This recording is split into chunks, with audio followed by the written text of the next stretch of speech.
Quran mengajarkan bermental memberi, yunfikun. Nabi berkali-kali ngulang al-yadul ulya khairum minal yadis sufla. Dan memberi itu tidak harus nunggu kaya. Gambarannya Quran tentang orang baik itu gimana? Alladzina yunfikuna fis sarra wad dharra. Bukan fis sarra saja, ketika wad dharra juga. Assalamualaikum warahmatullahi wabarakatuh.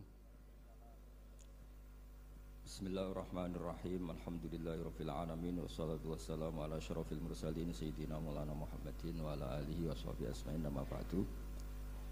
Ingkang sangat kita hormati guru kita bersama Kiai Haji Ulil Albab Arwani, wonten para habaib utamanipun Habib Zainal Abidin Al-Kaf, para umarok yang saya hormati, ada PLT Bupati Bapak Haji Hartopo, ada Bapak Kapolres Dandim dan yang mewakilinya semua yang saya hormati. Meneruskan ngaji di Madinatul Ilmi di Habib Bidin, ini ngaji hiwalah, ini diligerkan. Harusnya ngajinya di Habib Bidin tapi diliger ke Sekda. Saya mau saja supaya kelihatan rukun antara Habib dan Umarok. Karena kata Habib Bidin nggak apa-apa Gus gitu. Ya memang rukun gitu. Jadi ini nggak pencitraan ya. Bukan pencitraan tapi memang rukun gitu.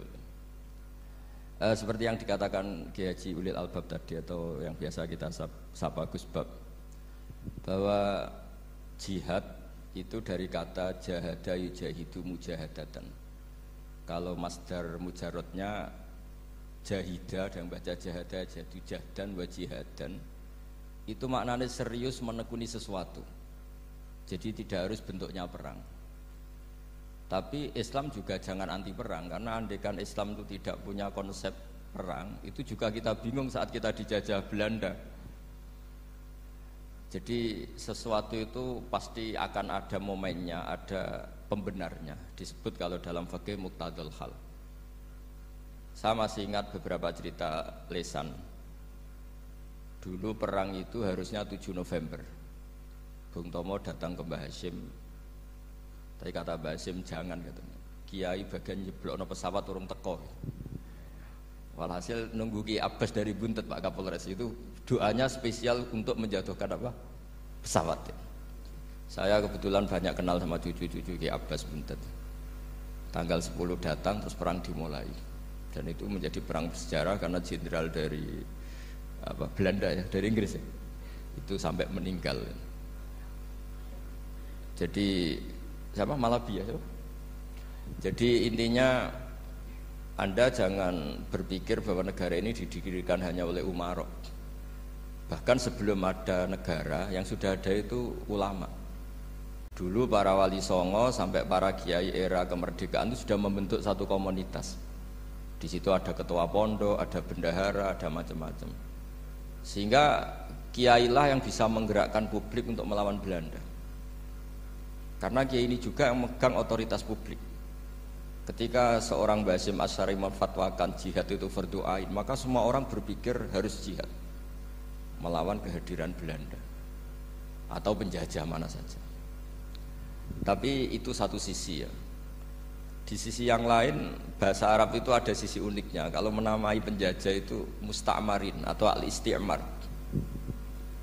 Isti'mar itu meramaikan dunia. Karena memang bangsa kita dulu itu ya aneh.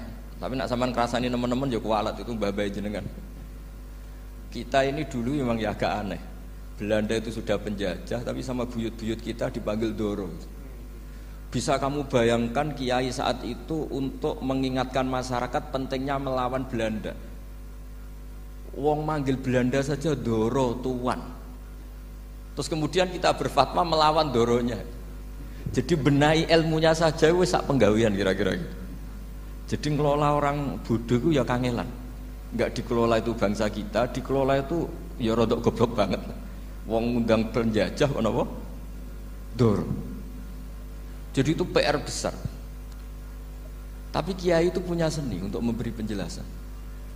Makanya di antara kelebihan ulama itu pasti warasatul anbiya itu di fatona ada unsur kecerdasan. Cerdas itu seni mengelola pikiran manusia, itu namanya cerdas. Makanya saya berkali-kali kalau ngaji, harusnya orang itu semuanya itu pengagum ilmu, jangan pengagum fakta, ini pengagum ilmu.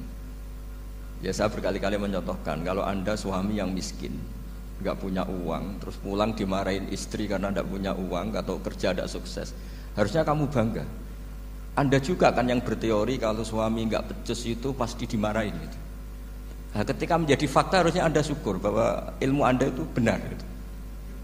Jadi pas istri marah, wah alhamdulillah ternyata teori saya ini benar gitu.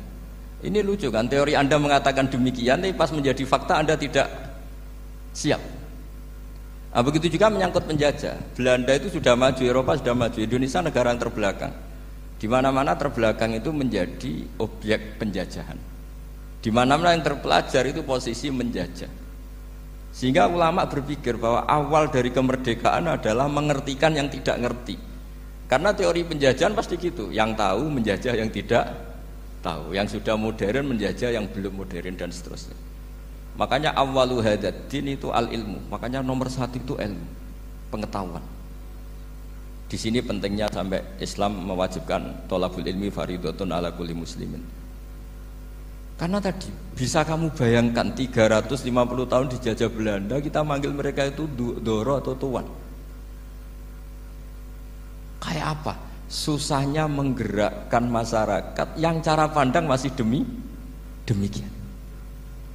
Lah kiai-kiai sudah berontak dibikinkan masjid di alun-alun, diberi otoritas beragama sehingga dikira Belanda ini baik. Padahal ini dulu ya niatnya meninabobokan biar tidak ada pemberontakan. Walhasil singkat cerita, kiai-kiai yang sudah di Mekah termasuk Mbah Hasyim, beliau ketemu Muhammad Iqbal, ketemu beberapa ulama dunia, tahu bahayanya mustakmarin tadi. Terus akhirnya kiai-kiai kumpul-kumpul fatwa resolusi nopo jihad.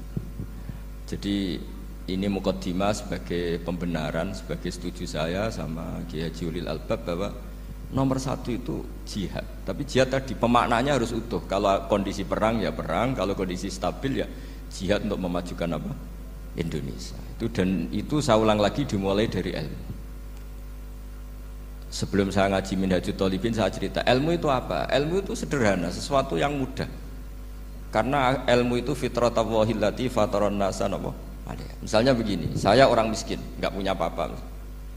Sudah nggak punya apa-apa, nggak punya jabatan, terus keluarga yang nggak pati loyal, mungkin istri ada ngidolakan kita, bahkan anak kita sendiri juga nggak ngidolakan kita. Itu kan sial-sialnya orang, anak kita aja nggak pernah ngidolakan kita.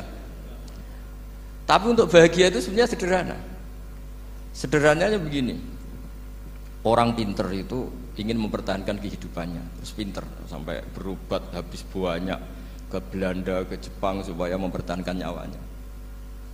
Nah, si miskin ini kalau dia setiap makan, ya Allah, saya dengan makan ini mempertahankan nyawa saya. Sehingga makan itu satu kajian ilmiah bahwa ini luar biasa. Bahwa orang punya Alphard, punya uang 1 miliar, itu tidak mempertahankan sesuatu yang pokok, yaitu nyawa. Orang tidak punya Alphard itu hidup, nggak punya uang 1 miliar hidup. Tapi kalau nggak punya nasi 1 piring, nggak punya air 1 gelas bisa mati. Artinya apa? Orang miskin itu yusyarikul aghniya, sama dengan orang-orang kaya dalam hal kepemilikan hal-hal yang pokok. Tapi kadang-kadang orang miskin itu ya nyon sewu agak belagu, sudah miskin ingin punya Alphard, sudah miskin ingin punya uang, ya dia tersiksa. Harusnya cara berpikir nggak punya Alphard itu masih hidup, nggak punya uang 1 miliar masih hidup. Yang punya Alphard hidupnya juga pakai nasi 1 piring, yang punya uang 1 miliar juga pakai nasi. Ya kalau itu kan sama, saya punya. Kalau gitu kan bisa miskin rasa kaya. Itu memang harus dilatih. Nah, kalau orang kaya kan rumahnya banyak di mana-mana. Memangnya kalau rumahnya banyak di mana-mana terus tidur di sini 1 jam, di rumah itu 1 jam, malah nggak bisa tidur kan? Tetap aja yang dipakai 1 kamar. Itu gunanya apa punya rumah banyak?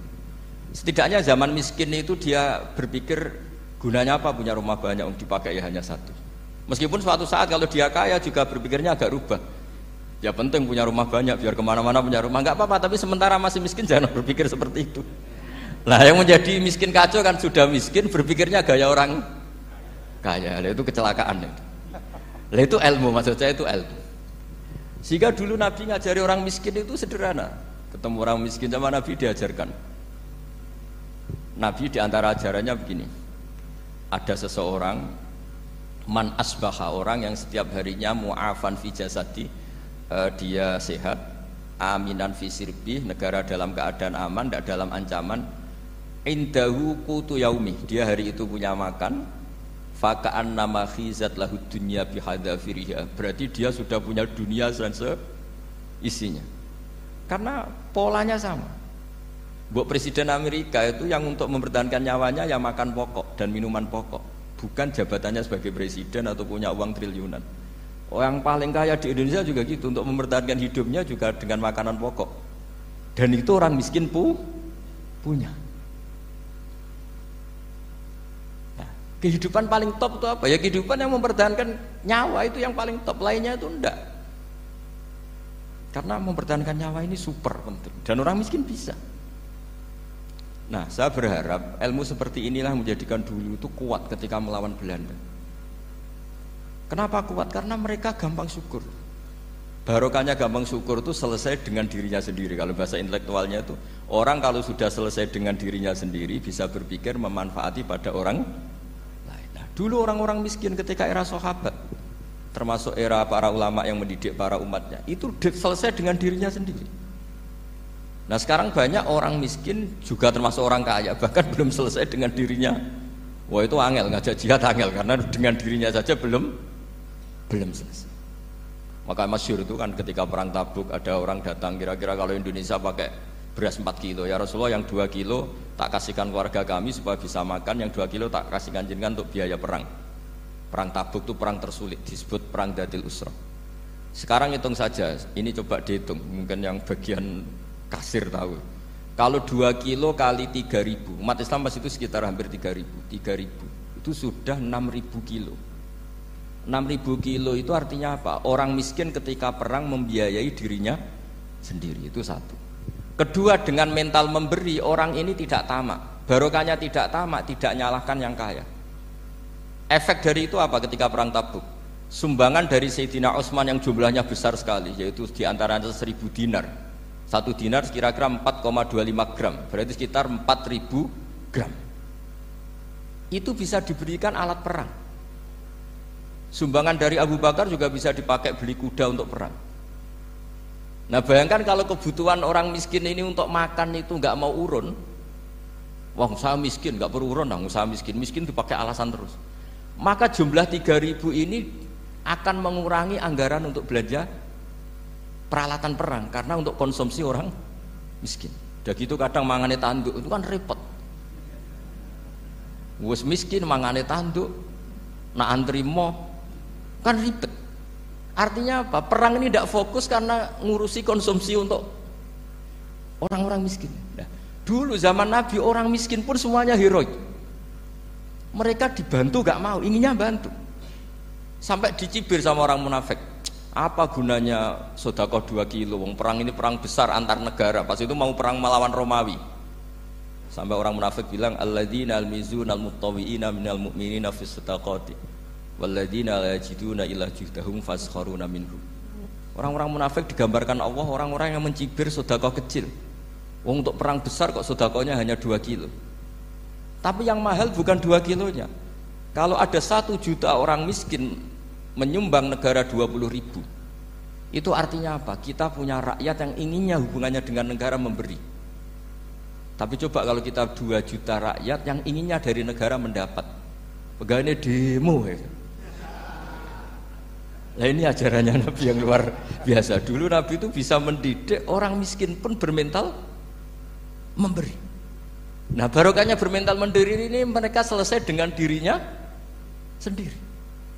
Coba kalau mereka tidak bawa makanan sendiri ketika perang, mungkin kuda yang untuk perang, terus mereka berpikir, ini saja disembelih supaya kita bisa makan. Ribet kan? Ngapain beli senjata yang mutakhir, makan saja nggak bisa. Tapi barokahnya mereka urun sendiri. Mereka selesai dengan dirinya sendiri. Ini hebatnya didikan Rasulullah Shallallahu Alaihi Wasallam. Lalu dulu Mbah Hasyim dan kawan-kawan itu berhasil mendidik seperti itu. Santri yang miskin-miskin itu kalau ngaturi kiai duwene telo itu kayak no telo. Duwene wi yo dikekno wi. Sehingga kiai sing wis mapan-mapan, misalnya kados kula wonten kan mun setengah mapan. Ya akhirnya yo iso mangan wi. Jebule wi ku yo enak. Santri yo seneng mergo kiai ini seneng pancen wis suwi mangan pizza misalnya. Lah tapi nek sing melarat terus aku melarat kiai tak kei wi mosok doyan. Wis melarat medit di alasan kan ribet kan.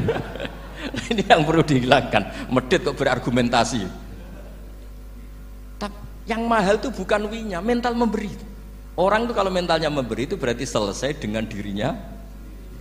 Tapi kalau tidak bermental memberi pasti tamak. Dan tamak itu mesti menghakimi orang lain. Maka dalam kitab hikam diterangkan penyakit terberat itu tamak. Kenapa? Karena orang kikir itu tidak ada kata-kata kitab hikam, bukan kata saya. Yang ada itu tamak. Misalnya gini, saya kenal PLT Bupati Kudus. Tidak pernah saya bilang beliau kikir. Tapi sekali saya pernah ngajukan proposal tidak kesampaian. Wah, beliau medit. Jadi saya menvonis medit itu sebetulnya ya karena punya keinginan tidak kesampaian. Coba kalau ndak, bahwa medit itu orang serap penting. Misalnya anak-anak muda sama orang-orang cantik di Jakarta, pernah nggak kamu bilang itu sombong? Ndak kan? Setelah kamu bilang, Mbak aku ingin kenalan Mbak sampeyan, terus dia agak mau, baru kamu bilang sombong karena keinginan kamu ndak. Nah, bayangkan kalau orang bermental tomak, kayak apa bangsa ini? Nah, sahabat itu dididik oleh Nabi, tomak itu selesai karena keinginan mereka memberi. Sehingga Indonesia bisa merdeka begini itu barokahnya didikan ulama, semuanya ingin memberi. Dulu belum ada negara, tentara-tentara kemerdekaan kalau di kampung-kampung itu ya dibiayai donatur-donatur, termasuk bahasa saya, bu saya dulu. Itu berapa ton aja beras untuk pasukan Hizbullah, pasukan TNI. Di Aceh ada Daud berih, ada yang baca berueh. Jadi baca aja kayak kira asap ada yang berih, ada berueh, saya juga nggak tahu. Orang Aceh kalau baca berih memang nyumbang berapa emas untuk kemerdekaan Indonesia. Yang Kesultanan Jogja Legowo, Jogja tidak lagi negara tapi diberikan bagian dari Indonesia dan seterusnya. Nah, jadi semua ini barokahnya didikan Rasulullah SAW yang diteruskan para ulamanya bahwa nomor satu didik masyarakat itu bermental memberi. Dengan bermental memberi apapun kecilnya ini selesai dengan dirinya sendiri. Itu kalau sampean nggak punya mental memberi nanti pulang dari Pemda, sok acara kabupaten berkata ini tok ribet itu. Awas itu, bar ngaji langsung lali berarti sampean. Sudah kalau nggak urun ini sudah luar biasa, nggak urun untuk berkat itu sudah luar biasa. Jadi itu yang makanya Nabi itu Quran dimulai wa mimma razaqnahum yunfikun. Quran mengajarkan bermental memberi, yunfikun. Nabi berkali-kali ngulang al yadul ulya khairum al yadis sufla. Dan memberi itu tidak harus nunggu kaya. Gambarannya Quran tentang orang baik itu gimana? Alladzina yunfikuna fis sarra wadharra. Bukan fis sarra saja, ketika wadharra juga. Saya pernah guyon sama orang kaya di Jakarta. Dia uangnya miliaran, mungkin malah triliunan. Guyon sama saya, Gus saya ini sudah sekian bangun masjid di mana-mana. Saya ini berarti hebat. Enggak kata saya. Enggak ada masjid agama tetap jalan kata. Karena di kampung-kampung sudah banyak masjid kata. Masih keren tukang becak kata. Kok bisa Gus? Sampai nyumbang masjid 1 miliar, itu masjid apa kata saya? Ya masjid-masjid besar. Nah itu paling dipakai kubah atau menara atau apalah yang tidak mendesak. Tapi kalau orang miskin, ngutangi orang miskin itu kalau nggak utang hari itu nggak makan. Kan nggak mungkin tukang becak ke utang ada bank atau orang kaya raya kan kenal saja enggak. Mesti orang miskin utangnya sama orang miskin. Saya kalau orang kaya utang Habib Bidin mesti mau beli Innova. Karena level orang elit, jadi utangnya itu beli Innova, aksesoris Innova, seri terbaru. Tapi kalau orang miskin sama orang miskin utangnya itu beras untuk nyawa. Ya. Artinya apa? Kalau saya diutangi Habib Bidin untuk beli Innova itu ganjarannya itu sekunder. Tapi kalau sesama orang miskin itu ganjarannya primer. Keren mana? Hutang-hutangannya orang miskin sama orang kaya. Satu menyelamatkan nyawa, satu menyelamatkan citra. Dia baru sadar, ternyata orang miskin lebih hebat ketimbang saya, lebih hebat tapi tidak usah ditiru kata saya. Cuma dia menjadi tidak sombong sekian miliar yang disumbangkan ke masjid karena dia menjadi tahu ternyata itu tidak bangga. Nah, kecuali masjid-masjid yang kamu nyumbang memang masjid perintis di daerah-daerah yang belum ada masjid. Kalau masjid-masjid besar itu kan kadang kebutuhannya sudah selera, bukan pokok. Tidak saya ini cerita ya, jadi supaya orang tahu lah. Zaman Nabi itu orang sudah selesai semua dengan dirinya sendiri. Jadi maksud saya Islam nggak apa-apa tanpa masjid itu masjid yang sudah sifatnya selera. Indonesia kan masjid sudah sifatnya selera semua. Yang dikatakan masjid pokok kan yang dipakai sholat bisa, dipakai alat sesuci bisa. Tapi kalau sudah selera ya pondasinya harus begini, lampunya harus dari kristal, terus kubahnya itu sudah selera. Nah rata-rata sumbangan yang miliatan itu kan sudah ke selera. Sementara orang miskin utang-utangan sama orang miskin untuk menyelamatkan apa coba? Nyawa. Artinya para orang miskin jangan kecil hati, wah saya sudah kok hanya 2 kilo, tapi 2 kilo nyawa. Dan itu pahalanya luar. Nah ini ilmu asal saja. Nah kiai itu berhasil seperti itu sehingga orang-orang miskin dulu tuh ngurmat tentara itu ya nganggo uwi, nganggo telo, bahkan ada yang pakai apa itu Pak Hartopo itu pisang itu, arasnya pisang itu, gronggolnya pisang sudah dipakai saja Pak tentara. Tentara di mana-mana bisa makan. Coba kalau yang ngamal yang kaya tok itu tidak cukup. Tapi barokahnya yang miskin juga ikut ngamal itu cukup karena yang miskin itu mayoritas. Jadi didukung kaum miskin itu pasti menang lah kan kira-kira gitu. Karena di mana-mana orang miskin itu banyak. Menemukan orang kaya itu nyari data. Kalau menemukan orang miskin seketemunya pasti ketemu. Dan orang miskin ini dididik ulama untuk berkontribusi. Sehingga banyak tentara yang ketika dicari Belanda pura-pura jadi petani. Ini juga yang menyelamatkan orang miskin. Nah, ulama dulu tuh orang paling sukses mensuasanakan seperti itu. Itu yang diceritakan di perang Tabuk, mimpa di maka tayazihu qulubu fariqim minhum. Jadi perang Tabuk itu perang di antara yang paling diceritakan Allah berkali-kali apa? Ya Rasulullah tadi malam saya memburuh dan ini dapat 2 sok, ya kira-kira berapa kilo lah. Yang separuh untuk keluarga kami, yang separuh saya sumbangkan ke jenengan. Lu coba perang antar negara hanya menyumbang 2 kilo beras, bayangkan. Tapi nilainya bukan 2 kilo. Kalau 2 juta rakyat Indonesia nyumbang 2 beras, artinya hubungannya dengan negara hubungan ingin memberi. Dan barokahnya hubungan ingin memberi, ora pati kecangkeman tomak, ora pati kakean menuntut. Ini yang mahal itu yang gak ternilai itu. Dan itu menjadi kekuatan yang luar biasa sehingga umat Islam bisa mengalahkan pasukan Romawi. Nah Indonesia dulu kira-kira seperti itu prakemerdekaan. Ya itu saja sebagai mukaddimah Hairi Santris. Terusnya ngaos Minhajul Thalibin. Ini sudah sampai bab salam. Kemarin bab sujud, sekarang bab salam. Bismillahirrahmanirrahim. Watsani asyara assalam. Ya kita tahu secara i'rab kalau sani pakai i'rab isim mangkus, tapi untuk asyara tetap mabni nasab. Mabni fathah maksudnya. Jadi semua ulama ngendikan adat mulai ahada asyara sampai tis'ata asyara tetap berstatus mabni apa? Fathah. Sehingga di Quran inni ra'aitu ahada asyara kaukaba. Terus di surat Mudassir alaiha tis'ata asyar. Padahal itu jadi mubtada muakhir. Berarti alaiha itu tetap yang ngatasin neraka tis'ata asyara utawi 19. Tetap bacanya bukan tis'atu asyarin tapi tis'ata asyara. Jadi kita tahu secara hukum nahwu adat mulai ahada asyara sampai tis'ata asyara itu mabni apa? Fathah. Cuma khusus sani asyar yang saninya ini berstatus mangkus karena ada yaknya itu. Watsani asyar assalam wa aqalluhu assalamu alaikum wal asoh jawazu salamun alaikum. Qultu al asoh al mansus la yujzi'uhu. Jadi ulama itu ya lucu. Yang satu bilang al-asoh boleh salamun alaikum tanpa al. Tapi kata Imam Nawawi al-asoh harus assalamu alaikum. Sama-sama diklaim sebagai kaul paling apa? Asoh. Karena seperti kita tahu dalam bab fikih perkhilafan ulama itu rahmat. Ya saya ulang lagi, perkhilafan ulama itu rahmat. Contohnya ya ini saya ulang lagi ya. Nomor 11 itu. Wasani asyar iku assalamu. Ya terus di sini disebut wa aqalluhu iku assalamu alaikum pakai al assalamu alaikum. Wal asohu te kaul sing asoh iku jawazu salamun alaikum olahe nglafatno mu salamun alaikum. Terus kultu Dewi Imam Nawawi al asoh al mansus la yujzi'uhu wallahu a'lam. Jadi menurut Imam Rafi'i boleh salamun alaikum tidak pakai apa?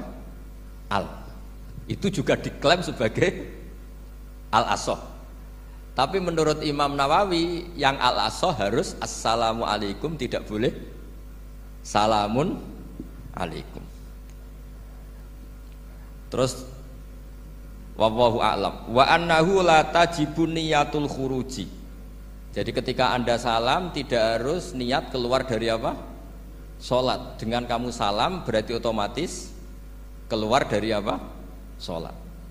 Nah ini menjadi problem menurut pemikiran banyak ulama. Karena ketika masuk sholat harus niat masuk sholat. Karena ketika kita takbir kan bisa takbir demo, ya kan? Kan macam-macam kan? Makanya untuk membedakan itu kan niat. Memang ini kata ulama bukan kata saya. Sekedar melafadzkan takbir ini kan demo ya takbir. Kamu kagum sesuatu juga takbir.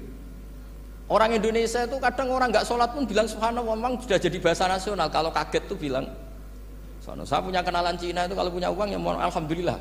Tak tanya kok bilang alhamdulillah. Orang-orang Islam tuh kalau seneng bilang alhamdulillah. Yang ribet itu kubu sebelah. Kalau orang NU mau layasol itu malah tanya, Gus itu doa orang makan. Kok bisa? Biasanya orang NU kalau makanan sudah keluar mau layasol, ribet kan? Aduh repot itu. Jadi kadang-kadang wiridan itu sudah jadi bahasa nasional. Jadi Cina orang nggak sholat tuh kalau punya uang ya bilang alhamdulillah. Kadang orang yang nggak sholat tuh tanya, datang ke saya, insya Allah. Ya ribet. Makanya ulama itu berdebat. Lafaz-lafaz seperti ini itu apakah wiridan apa adat? Nah untuk membedakan adat dan yang lain maka dibutuhkan niat. Makanya Allahu Akbar harus niat untuk masuk sholat. Nah normalnya salam juga harus niat keluar sholat. Biar karena masuknya niat ya keluarnya harus niat. Itu menurut sebagian ulama. Tapi sebagian yang lain enggak lah, kalau selesai tidak perlu niat. Tapi tadi sebetulnya ada problem. Jangan-jangan salam ini salam adat. Kebetulan ada temannya masuk terus bilang assalamualaikum, nanti temannya jawab waalaikumsalam. Itu ada kisah nyata. Ini memang naif betul itu. Ada orang alim sholat. Nah, ketika ada yang mau lewat itu kan dihadangi begini ya. Jadi dihadang gini ya, itu bebidin. Yang lewat tuh karena saking nggak pernah yang ngaji malah tidak salaman. Kagetnya bukan main itu. Ada orang sholat, ada orang mau lewat. Kan kesunatannya dihadang begini. Sisi ini santai saja malah nggak ada salaman. Wes ribet ngadepi orang nggak tahu itu ribet. Ya tambah bingung kan, diliwati saja bingung, apalagi sekarang diajak salaman. Kan memang nggak sambung, kulturnya itu nggak sambung. Nah itu kalau dia bilang assalamualaikum terus pikir kamu waalaikumsalam. Ya ribet, memang ngadepi orang tidak tahu itu ya ribet. Makanya ya agama ini, ngelola agama ini memang. Nah barokahnya ngaji fikih itu beginilah, saya sering cerita. Misalnya kita hafal fikih, takbir itu wajib, rukun. Tapi bentuk ngangkat tangan itu sunnah. Itu barokahnya Masya Allah. Andai kan kita menentukan kaifiyahnya, mungkin kita sok suci. Itu pernah ada peneliti cerita ke saya, Gus saya ini orang NU itu pusing. Kenapa? Takbirnya beda-beda. Ada yang terlalu semangat, Allahu Akbar. Apalagi yang was-was, wah itu semangatnya Masya Allah. Malah ada yang tanya, itu takbir berkali-kali itu madzhab apa? Jadi orang was-was cobalah bertobatlah itu, jangan sampai jadi madzhab baru. Kalau yang was-was orang bodoh gak masalah, coba kalau dia orang alim alama, nanti muridnya juga niru, oh ternyata takbir yang saya itu 3 kali itu. Oh ternyata takbir yang saya itu 7 kali. Itu kalau dia jadi imam. Kalau dia jadi makmum nyampai ini pinggirnya, sampai pinggirnya takut kan bulan baleni. Ada yang kayak orang nggak punya uang, Allahu Akbar tangannya diangkat separuh saja enggak. Itu kan, tapi itu enggak ngefek di Indonesia karena dari awal kiai-kiainya ngajarin ngangkat tangan itu nah caranya juga agak ditentukan, terserah kamu. Begitu juga posisikan tangan itu juga sunat. Sehingga kalau sampai ke Turki atau kemana-mana itu ada yang kayak orang baris, ya kan? Habis takbir ya sudah. Ada yang sendakap, sendakapnya beda-beda. Ada yang nutupi iga yang hilang katanya, sampai begini. Ada yang santai begini. Oh pokoknya nggak jelas. Sehingga itu kalau di militer ini ada Pak Dandim itu juga bingung ini nggak protap ini kan. Tapi kalau di fikih itu memang kalau sekali nggak diwajibkan terserah masing-masing. Ada yang kayak orang baris, ada yang sendakep begini, katanya apa? Nutupi iganya yang hilang. Wadah yang sambil rasa-rasa, macam-macam. Tapi barokahnya ilmu fikih itu diputuskan memang dari awal tidak wajib. Yang wajib itu takbirnya. Maka duduk juga begitu, meskipun kita sepakat duduk tahiyat ula, namanya iftiros, duduk tahiyat akhir namanya tawarruk, itu harus kita vonis, kita hukumi sunnah. Cara seperti itu sunnah.